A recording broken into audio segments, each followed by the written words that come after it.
1 minute ago, chaos hit Westminster. Over 300,000 veterans, pensioners and ordinary Britons surged through the capital in the largest public revolt since the war. Streets flooded with flags, medals and fury. The chant wasn't political anymore, it was personal.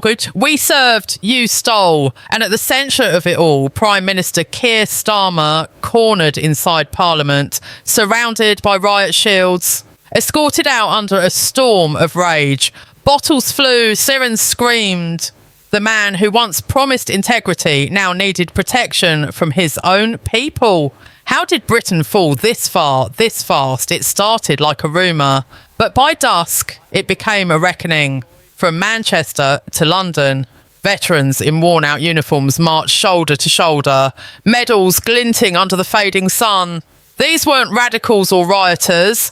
They were the same men and women once sent to defend the Union Jack, now defending their right to live under it. Every street echoed with one message: we built this nation and now we've been erased from it. Reports say over 15,000 veterans and pensioners were removed from social homes in just weeks. Their places taken by government resettlement zones. Officially, it was called temporary accommodation. But to those standing in the cold, it felt more like betrayal wrapped in paperwork.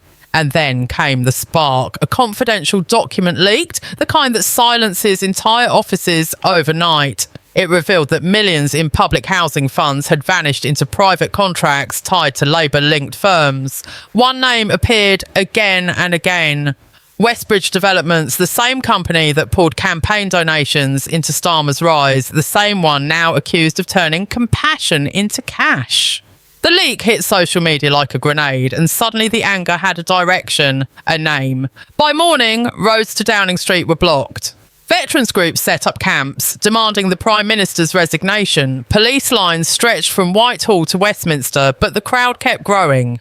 Every chant grew louder, every step closer. "We fought for Britain," shouted one elderly veteran, his voice cracking through tears, "and now Britain fights us."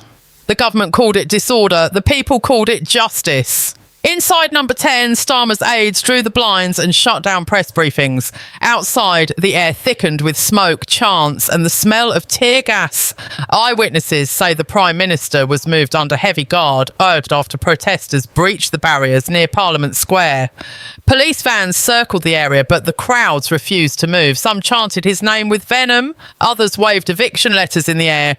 Proof of a system that traded loyalty for profit. Cameras captured one haunting image, a one-legged Falklands veteran holding a sign that read, "You took my home, not my honour." It spread across the internet within minutes, uniting the country in disbelief. By late evening, journalists described the city as unrecognisable.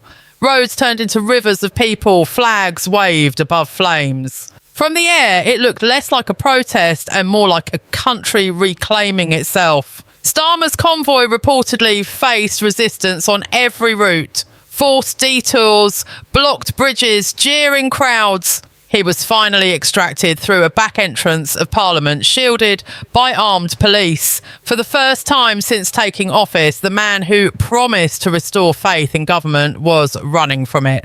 The Home Office insists it's under control.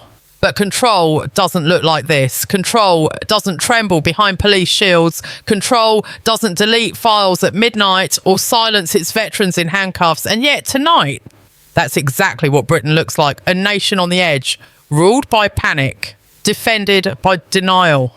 As midnight neared, the protest showed no signs of stopping. Social feeds flooded with the same question. How did it come to this? How did a country that once stood for honour become one that hides its truth behind riot lines?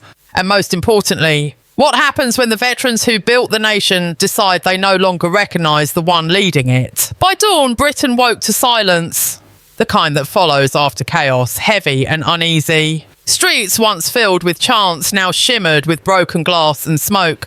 Police tape wrapped around Parliament Square like a wound trying to heal itself. But there was no healing. Not when over 300,000 people had stood in defiance the night before. Not when the morning's headlines screamed, "Prime Minister rescued by police amid nationwide revolt."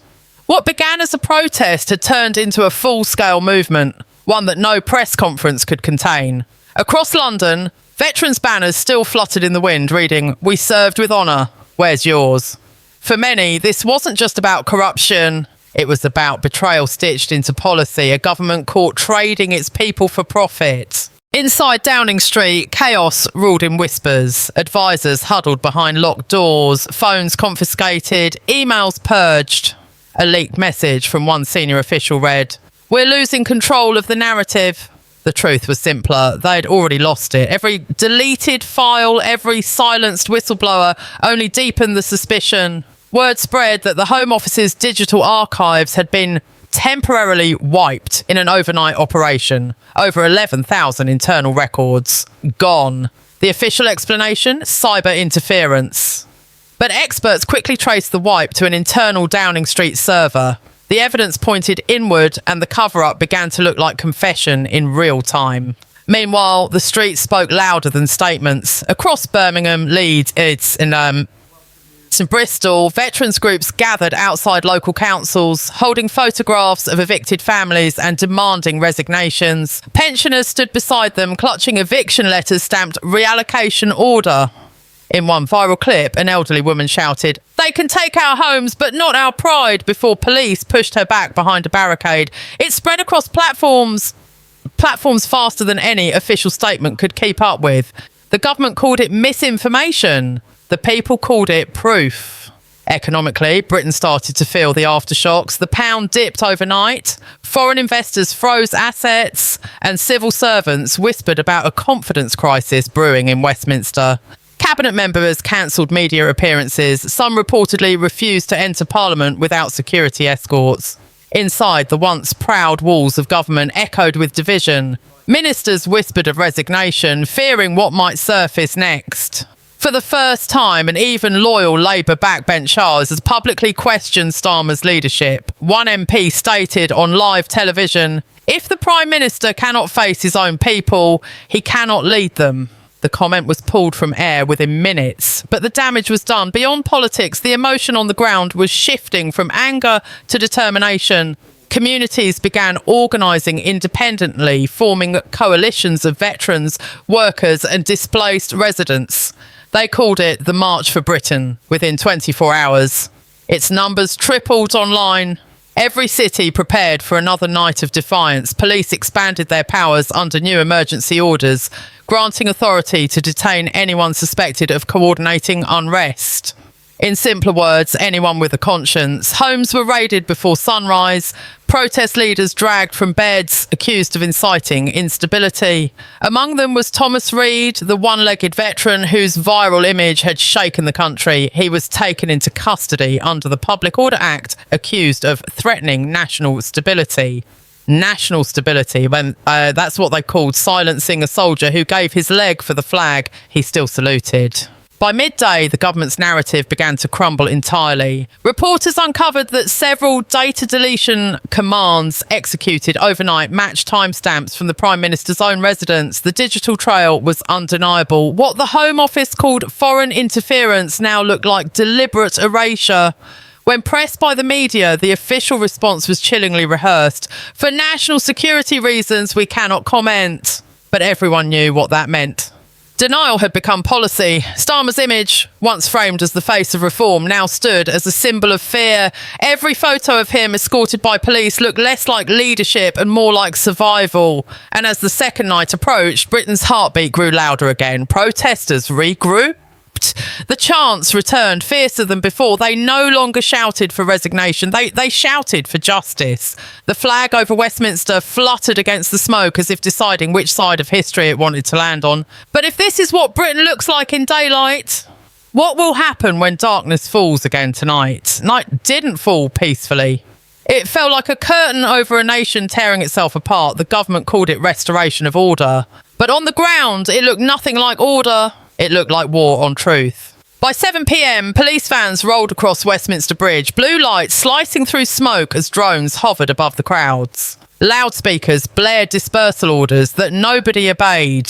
Thousands of veterans stood their ground in silent defiance, medals pinned to coats, faces hard with resolve. "You can't arrest history," someone shouted, and for a moment the crowd believed it. Then the first tear gas canisters hit the pavement, hissing like a betrayal made visible. Chaos erupted again. In Manchester, Leeds and Birmingham, the same scenes unfolded, rows of riot shields clashing with citizens holding nothing but flags and memories. Videos showed elderly veterans being pushed to the ground, their canes scattered, their voices drowned out by sirens. Social media feeds filled with images too raw for the evening news, the Union Jack trampled, police shouting commands, and tear-streaked faces staring directly into cameras.